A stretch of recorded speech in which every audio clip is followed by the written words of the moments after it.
কি হবে যদি মহাদেব তোমার বাড়িতে ভোজন করতে আসেন? অনেক দিন আগে একটি ছোট্ট গ্রামে গোপীনাথ নামে এক গরিব মানুষ থাকতেন। তার নিজের জমি জায়গা কিছুই ছিল না, আর ঘরেও কখনো খাবারের প্রাচুর্য থাকতো না। সারা দিন কঠোর পরিশ্রম করে কোনো রকমে এতটাই রোজগার করতে পারতেন যাতে পরিবারের লোকেরা দিনের দুবেলা খেতে পারে, কিন্তু দারিদ্র্য কখনো তার ভক্তিকে দুর্বল করতে পারেনি।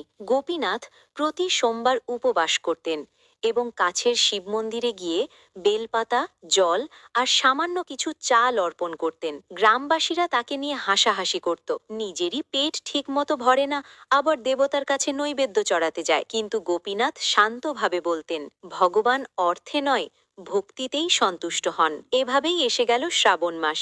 সারা গ্রাম জুড়ে ভক্তিমূলক ভোজন উৎসবের আয়োজন। ধনী মানুষরা নানা রকম সুস্বাদু খাবার রান্না করিয়ে ভক্তদের খাওয়াচ্ছিলেন।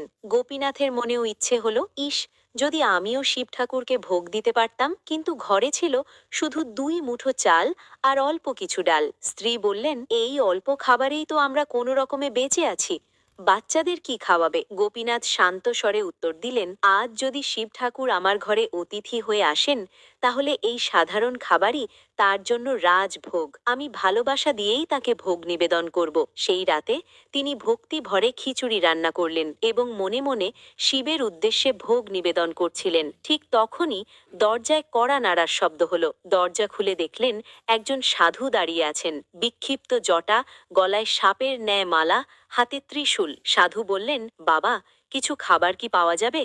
আমি খুব ক্ষুধার্ত। এক মুহূর্তও না ভেবে গোপীনাথ তার হাতে পুরো থালাটা এগিয়ে দিলেন। মহারাজ, আমার কাছে এই সাধারণ খিচুড়ি ছাড়া আর কিছুই নেই, দয়া করে গ্রহণ করুন। সাধু মৃদু হেসে খেতে শুরু করলেন। খেতে খেতে হঠাৎ তার রূপ বদলে গেল।